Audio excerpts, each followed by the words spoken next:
കൊല്ലത്തെ എൻഡിയുടെ സ്ഥാനാർത്ഥി കൃഷ്ണകുമാർജി അദ്ദേഹത്തിന്റെ അരികിലേക്കാണ് ഞാൻ വീണ്ടും എത്തിയിരിക്കുന്നത്. കഴിഞ്ഞ ദിവസം ഞാൻ അദ്ദേഹത്തെ കണ്ടപ്പോൾ അദ്ദേഹം വളരെ ആരോഗ്യവാനായിരുന്നു. പക്ഷേ ഇപ്പോൾ അദ്ദേഹത്തിന്റെ കണ്ണിന് പരിക്കേറ്റിട്ടുണ്ട്.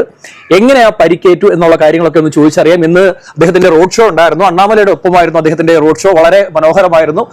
വലിയൊരു ആൾക്കൂട്ടം തന്നെ കാണുന്നതിന് വേണ്ടി എത്തിയിരുന്നു. ഏതായാലും BJP വലിയ പ്രതീക്ഷയാണ്. കൊല്ലവും ഒരു A+ മണ്ഡലമായി മാറുന്നു എന്നാണ് ഇവിടുത്തെ കാഴ്ചകൾ നമ്മളെ സൂചിപ്പിക്കുന്നത്.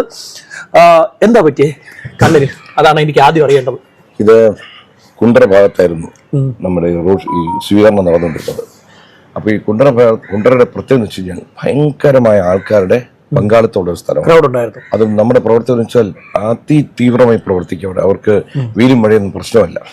അപ്പോൾ പോകുന്ന സ്ഥലങ്ങളിലൊക്കെ നല്ല ജനക്കൂട്ടം, പക്ഷെ എന്നാൽ വളരെ അച്ചടക്കമുള്ള ജനക്കൂട്ടം. അവർ വരുന്നു, സ്വീകരിക്കുന്നു, പടക്കം പൊട്ടിക്കൽ, ഭയങ്കര ബഹളമാണ്. അങ്ങനെ പല വേദികളിലും പോയപ്പോൾ ഇന്നലെ തൃശ്ശൂർ പൂരവുമായി ബന്ധപ്പെട്ട വിഷയം ഞാൻ സംസാരിച്ചു. സ്വാഭാവികമായിട്ട് നമ്മൾ ഇടതുപക്ഷത്തിനെ ആ സമയം പരമാവധി രൂക്ഷമായി അവർക്കെതിരെ സംസാരിക്കും. കാരണം ഈ ഭരണപക്ഷത്തിരിക്കുന്ന പോലീസ് സംഘം ആണ് ഇതിനകത്ത് കയറി ആചാരങ്ങൾക്കെതിരെ സംഭവിക്കുന്നതെല്ലാം കൃത്യമായി ജനങ്ങൾക്കറിയാം. ഇതൊരു അജണ്ടയാണ്. കാരണം ഇലക്ഷൻ അടുപ്പിച്ച് ഇങ്ങനൊരു മോശം പ്രവൃത്തി കാണിക്കേണ്ട കാര്യമില്ല. കാരണം ഇതൊരു SDPI പോലുള്ള സംഘടനകളിൽ നിന്ന് ഹാപ്പിയാക്കാൻ വേണ്ടി മാത്രം ചെയ്യുന്ന ഒരു സംഭവമാണ് തൃശ്ശൂർ പൂരം. ഇതെവിടെ നമ്മൾ കുറെ കാലമായിട്ട് കണ്ടുകൊണ്ടിരിക്കുകയും അതിനെപ്പറ്റി നമ്മൾ തുറന്ന് കാണിച്ചുകൊണ്ട് സംസാരിച്ചു. അപ്പോഴേക്ക് അവിടെ അവരുടെ പാർട്ടി ഓഫീസിലൊക്കെ അവിടെ ഇരിപ്പുണ്ട്. ഇതേപോലെ തന്നെ ഞാൻ അപ്പോൾ ഒരേ സമയത്ത് തന്നെ RSPയെ പറ്റിയാണെങ്കിൽ അത് തുറന്ന് കാട്ടി സംസാരിക്കും. കാരണം എനിക്ക് രണ്ടും സഹാക്കന്മാർ മാത്രമായിട്ട് തോന്നാറുള്ളൂ. അവിടെ ഇത് കഴിഞ്ഞ് അടുത്ത വേദിയിൽ പോയി ഞങ്ങൾ ഇതുപോലെ ജനക്കൂട്ടം ഉണ്ടായിരുന്നു. ഈ ജനക്കൂട്ടം പെട്ടെന്ന് അതിനിടയ്ക്ക് തിക്കും തിരക്കും ഉണ്ടായി. സാധാരണ തിക്കും തിരക്ക് ഉണ്ടാവുന്നതേ അല്ല. ഈ തിക്കും തിരക്കിനിടയിൽ എന്തോ എൻ്റെ കണ്ണിലോട്ട് ഷാർപ്പായിട്ട് കൊണ്ടു. ഒരു സെക്കൻഡ് കൊണ്ടുവന്ന് നമ്മള് കണ്ണ് സംരക്ഷിക്കാനുള്ള നോക്കുന്നത്. വേദന കൊണ്ട് അങ്ങോട്ട് കുഴപ്പം അടുത്ത തന്നെ ഒരു കടയിൽ കൊണ്ടുവന്ന് വെള്ളം കുരിയിരിക്കുന്നു. പക്ഷെ നീറ്റലും വേദന. എന്നിട്ട് അടുത്ത സ്ഥലത്തോട്ട് നമ്മൾ പോയി കഴിഞ്ഞാൽ എനിക്ക് കണ്ണ് പറ്റുന്നില്ല, തുറക്കാൻ അടയ്ക്കാൻ. അങ്ങനെ അവിടുത്തെ ഒരു ഹോസ്പിറ്റലിൽ പോയി ഡോക്ടറോട് സംസാരിക്കുമ്പോഴാണ് അവര് മെഷീൻ വെച്ച് നോക്കുമ്പോൾ കണ്ണിന്റെ കൃഷ്ണമണിയിൽ ഒരു ടയർ കണ്ടിരിക്കുന്നത്, ഡീപ്പായിട്ട് കട്ട്. ഇത് വെച്ചോണ്ടിരിക്കാൻ പറ്റില്ല, ഇമ്മീഡിയറ്റ്ലി നിങ്ങൾ എത്ര മണിക്കൂർ? അപ്പൊ ഞാൻ 1 മണിക്കൂറോളം പുറത്ത് ഈ കണ്ണ് തുറന്നു പോയിരുന്നു. അത് തന്നെ അവർ പറഞ്ഞ അപകടമാണ്, കണ്ണിന് സെപ്റ്റിക് ആയി കഴിഞ്ഞാൽ ബുദ്ധിമുട്ടുണ്ടാവും. ഇനി പ്രകടനം നിർത്താനും വയ്യ, നമുക്ക് തുടരാനും വയ്യാത്ത അവസ്ഥ. പക്ഷെ എല്ലാ സ്ഥലങ്ങളിലും ഇതുപോലെ വേദികളിൽ ആളുകൾ വെയിറ്റ് ചെയ്യാൻ. കണ്ണ് നമ്മുടെ ആണെങ്കിൽ പോലും ആൾക്കാർക്ക് അത്ര അങ്ങനെ മനസ്സിലാവണമെന്നില്ല ഇങ്ങനൊരു സംഭവം. കാരണം ഇതുപോലെ പല നാടകങ്ങളും പലതും നമ്മൾ കണ്ടിട്ടുണ്ട് രാഷ്ട്രീയത്തിൽ.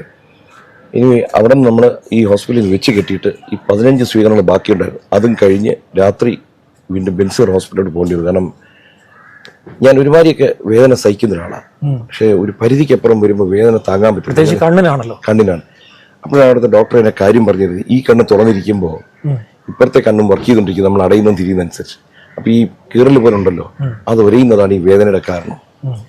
പിന്നെ പെയിൻ കില്ലർ ആദ്യം ഉപയോഗിക്കാറില്ലായിരുന്നു വേറൊരു കാരണത്താൽ. ഇന്നലെ പിന്നെ പെയിൻ കില്ലർ ഇൻട്രാവീനസ് ആയിട്ട് എടുത്തു.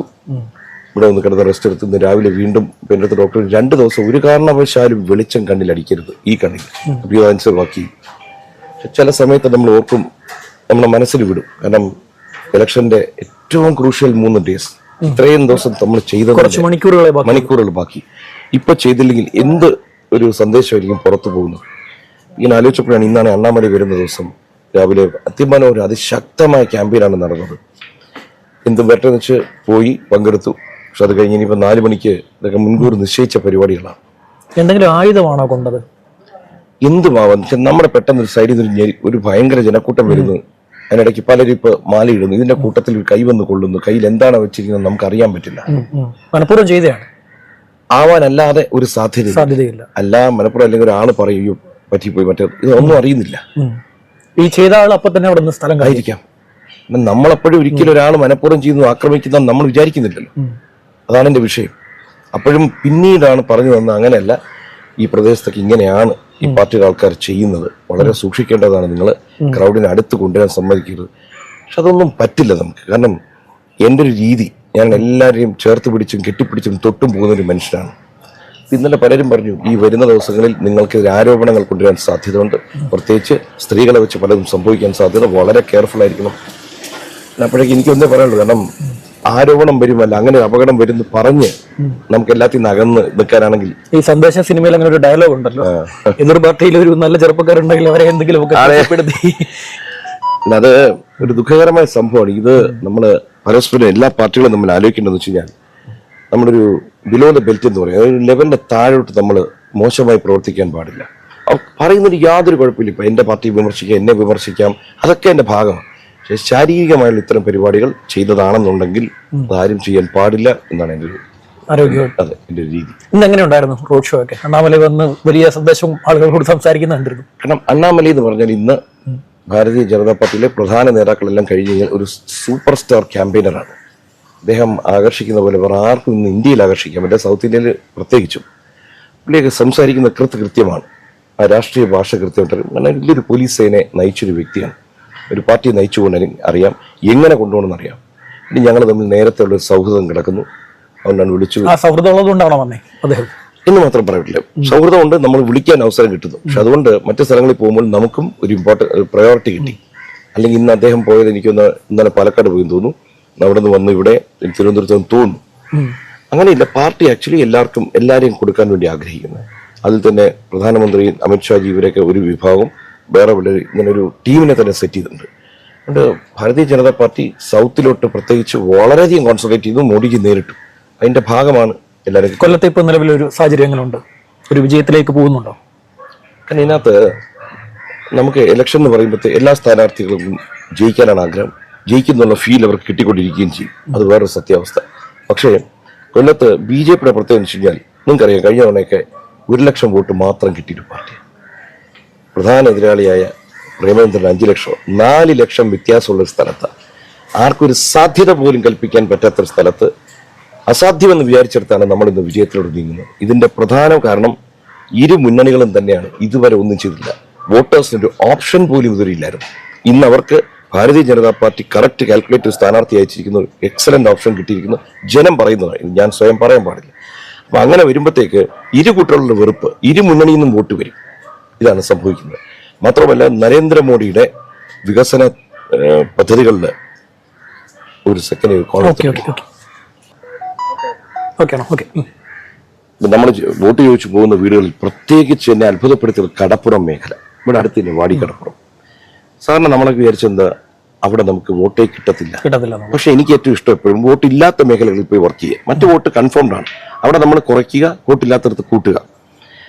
അപ്പോൾ അവിടെ ചെല്ലുമ്പോഴൊക്കെ അവർ പറയുന്നത് ഞങ്ങള് നിങ്ങളുടെ പാർട്ടിക്കെതിരായിരുന്നു, പക്ഷെ ഞങ്ങളുടെ ഈ ആയസിൽ ഞങ്ങൾക്ക് കിട്ടിയ ആദ്യത്തെ കുറച്ച് നേട്ടങ്ങൾ, ഈ ആയസിനകത്ത് നരേന്ദ്രമോദി എന്നാ വെളിയിരിക്കുന്ന പൈപ്പില്ലേ ജൽജീവന്റെ, ഞങ്ങൾക്ക് വെള്ളം കിട്ടുക, ഞങ്ങൾക്ക് പെൻഷൻ കിട്ടുക, ഓരോന്നായിട്ട് ഇവരെങ്ങനെ പറഞ്ഞു.